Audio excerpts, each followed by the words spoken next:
So I'm going to cook the mince until they are all brown. So while that's cooking, I'm going to add some pink Himalayan salt that I just buy from Aldi's. I always do this, I don't know why. I've just seen like professionals do it, so that's why I do it. And then I'm going to, I need to organise this a bit, but I'm going to add some black pepper, which also I get from Aldi's. And mix it all in.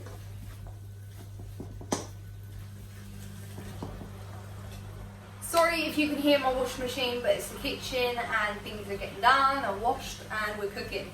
But also we normally have garlic bread with this as well, but I actually haven't got any and I haven't bought any, so there's going to be no garlic bread tonight.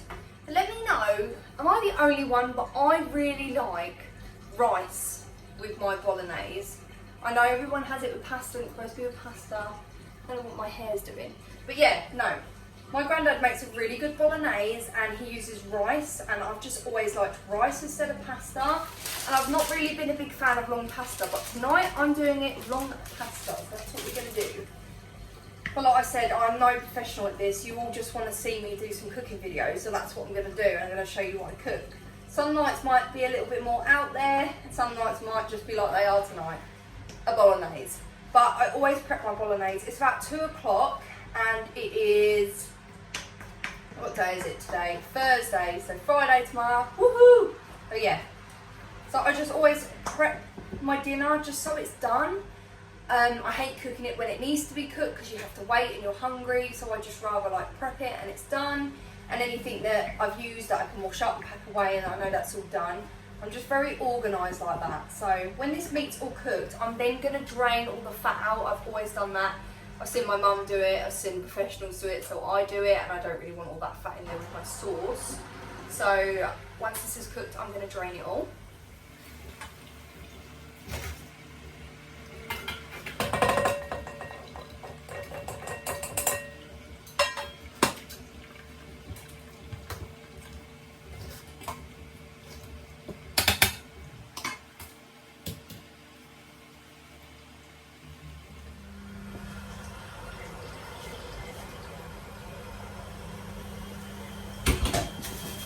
So I hope you guys can hear me, but this is what I add into my bolognese. I'm going to take some Lee and Perry's.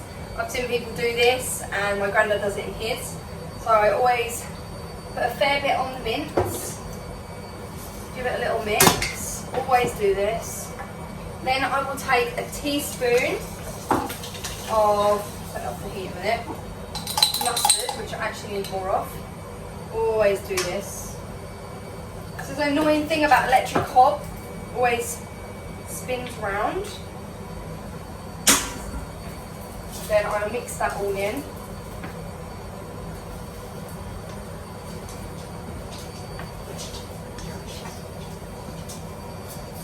So when that's mixed in, then I will take my rich bolognese sauce. I use so many different ones, but today this was on an offer, so I picked this one up. So I'll put that in there. And then I always get a little bit of water. So I always get a little bit of water and just pop it in. Always do that because there's quite a bit on the lid and in the jar. So, and then I give it a shake just to get all the rest out, just so none's waste. And that can go in the recycling. I'm going to pop this back on the heat and give this a mix.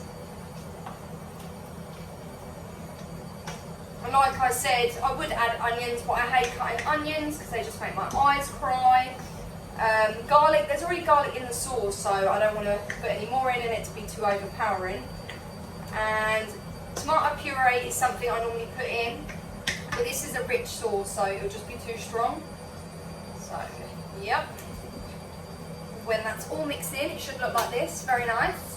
And I'm going to just let that simmer on there for 15 to 20 minutes. And then I'm not going to do my pasta until we need to eat, because it doesn't take long to cook. But there's my bolognese, guys. Hopefully you can get any tips from that. But that's how I do my bolognese. Hopefully you've got some tips, or you can add some of these in and you might like it, or you might already do them. But yeah, I'm just gonna let that simmer probably on 3, about 15 to 20 minutes, just to, you know, I know the mince are cooked, but you've got to heat up the sauce, etc. But like I said, I won't be cooking my pasta until we are ready to eat, because it doesn't take long to cook. But that's my bolognese.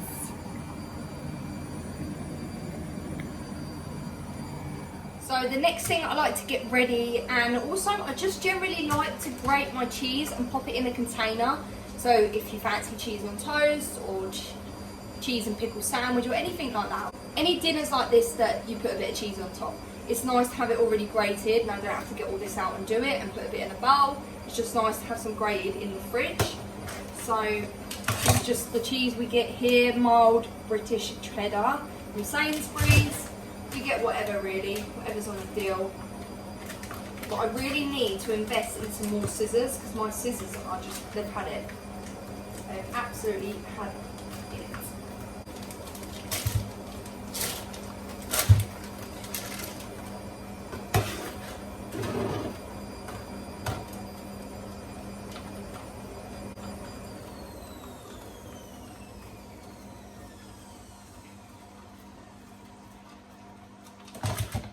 So once I have finished grating, so just this sort of much, enough to put on the bolognese and enough to have in a sandwich and to put it in the fridge, and we've got some if we need it.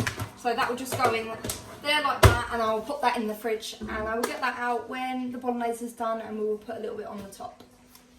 So as you can see, the washing up's done. So I've washed up like the spoon that I used, the sieve that I used, and the cheese grater. It's nice to just have it washed up, dried and packed away, so it's done. So when I come to dishing up the food, I've just got to wash the pan, the wooden spoon, our cutlery and our plate. So it's just so good, like, to do it like that. So always wash as you're cooking, like wash as you go, because it just makes things quicker and easier. So I always do that. But I will check back in with you in a little bit when I have to cook the pasta, and we're ready to eat it. Also, I'm going to fill up the kettle, so it's done. So I'm going to fill up the kettle, just so I haven't got to do it when it's close to dinner and I've got to cook the pasta, really, just so it's done. I'm always thinking ahead. It's good in some ways and not good in other ways, but yes, I'm always thinking ahead. Now it's like a little bit more later on, and I've got this on number 1 just to warm it up. And when it comes to the water, what I've done is just boiled the kettle and pop that in there, and then I've put a little bit of sunflower oil. This just helps your pasta not stick, so this is what I do. And when this starts to boil, I will then add my pasta. Now it's boiling, I'm now going to add the pasta. Not really sure how much I'm going to add, to be honest.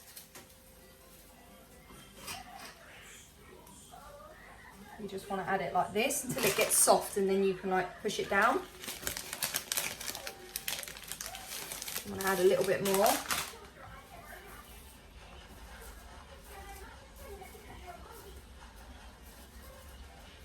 Should be enough, I hope. This says it takes about 8 minutes to cook. So I'm going to just take a pair of tongs that I've got here. And when it gets like softer, which it's getting now, I've just watched a Gordon Ramsay video, a quick video of him cooking this. And he sort of, when it starts to get soft, he sort of pushed it all round. He sort of went like this in the pan when it starts to get soft. So you just don't, so you end up not snapping it. This is what he did.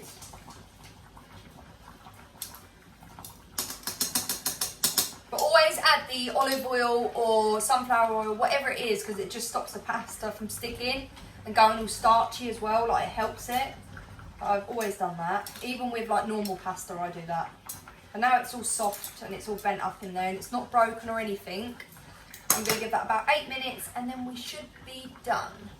Everything's now done, but I needed to warm it up again. So I've just popped a little bit in a bowl here just so it cools down for Ollie, so when he gets it he can eat it and it's not too hot, but the pasta's still cooking. And I've just put the sieve in here to drain all the water out when this is done. It should nearly be done. It is looking good. If I get my tongs, none of it's broken, which is great. So last time I did this, I snapped them all. So I followed, is it Jamie Oliver? Gordon Ramsay video I watched, and it worked. I'm now going to add the mince. Why there's so much as well, guys, I love to put some in a container and have it for lunch or dinner the next day. It depends, really. But I love that.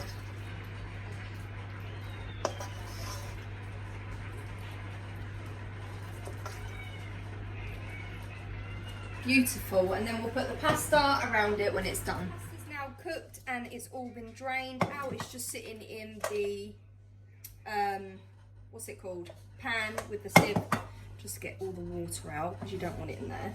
So I'm just gonna dish Ollie some pasta up, and I always mix Oliver's together as well. Hopefully you guys can see. So I always mix his and cut his up just so it's easier for Ollie to eat. Just give it a little cut for him, just like that. Then I will add some cheese on there for him. He loves cheese, so like that. All done for Ollie. Now we'll do mine, and then we can eat this. You just lay the pasta around the edge. More pasta around the edge. It's not perfect, but that will do. There you go. Add my cheese on top, like so. And there you have my bolognese all ready to eat. Say thank you.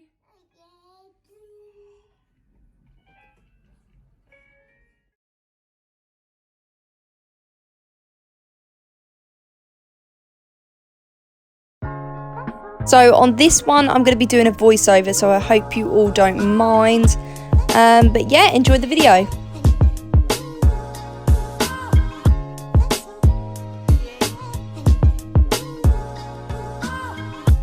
So here I am making roast potatoes for the first ever time in my life. And all I can say is they were so fluffy and crunchy and perfect. I'm very proud of myself.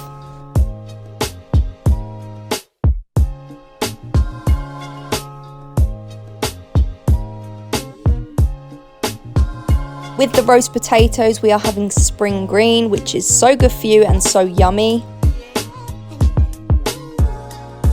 So here, I'm just letting my potatoes boil a little bit before I pop them into the oven. So I watched another Jamie Oliver's video, and he said when you drain the water from the potatoes, to gently knock the potatoes against the sieve. It just causes like a rough edge on the potatoes. That's what I did, and now that I'm putting them in the hot oil, and honestly guys, they were so good potatoes.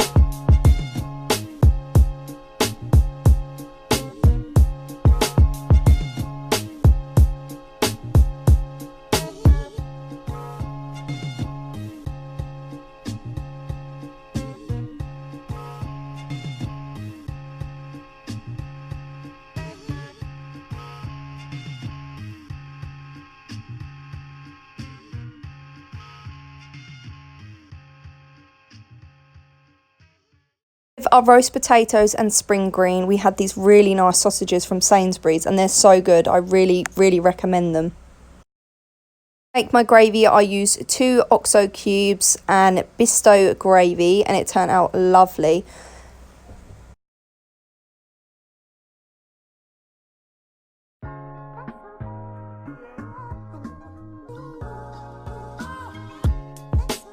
Look how amazing them potatoes look. First ever time, guys. But here I am just draining the spring green, but I'm putting that into the jug to make the gravy. It just adds so much more flavour using your veg water instead of like kettle water, so that's what I'm doing here.